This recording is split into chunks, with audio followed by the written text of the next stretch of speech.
दोस्तों, वीरों की भूमि राजस्थान में हमेशा से ही पानी की किल्लत रही है और इसी वजह से यहाँ के शासकों ने प्रचुर मात्रा में कुएं, तालाब और बावड़ियों का निर्माण करवाया है।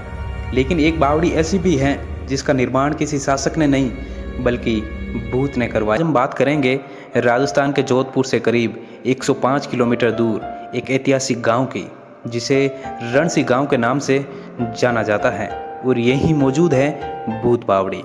ये बावड़ी पस्तर कला का एक बेजोड़ नमूना है। करीब 200 फीट गहरी बावड़ी में नीचे जाने के लिए चारों ओर सीढ़ियाँ बनी हुई हैं और नक्काशी किए हुए कई खंभे भी बने हैं जो इसकी सुंदरता को निखारते हैं। बावड़ी के निर्माण में लोक टेक्निक से पत्थरों को जोड़ा गया है जो आज भी झूलते हुए दिखाई दे।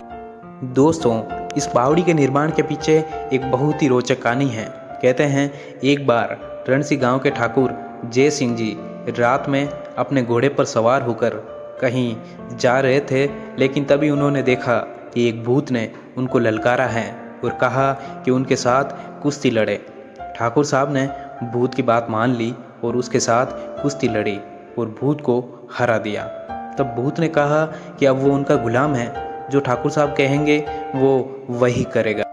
ठाकुर जय सिंह जी ने रणसी गांव में भूत को लोगों के लिए बावड़ी और अपने लिए 7 मंजिला महल बनाने का आदेश दिया। भूत ने इस काम के लिए हाथों भर दी, लेकिन उसने एक शर्त रखी कि ये बात किसी को पता ना चले। साथ ही साथ उसने ये भी कहा कि वो काम परोक्ष रूप से ही करेगा, जिसमें ठाकुर जो भी निर्माण करवाएंगे रात में भूत उसे 100 गुना तक अधिक बढ़ा देगा। यदि ये राज खुलेगा तो ठाकुर का काम भी रुक जाएगा और उसके बाद भूत उसे कभी पूरा नहीं कर पाएगा।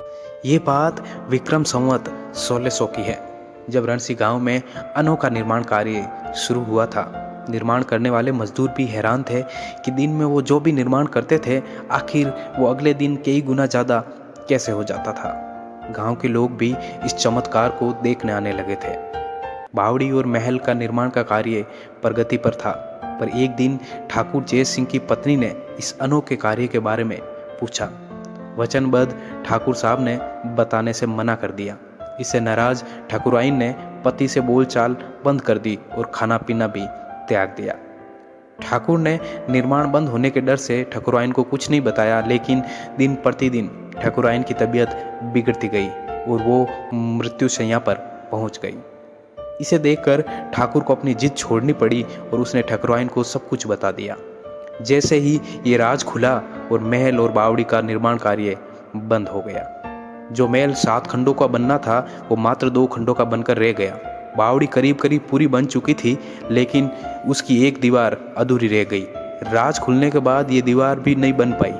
रणसी गांव में भूत की बनाई बावड़ी और महल आज भी अधूरी हालत में मौजूद है, जिसे देखकर ये कभी नहीं लगता कि ये किसी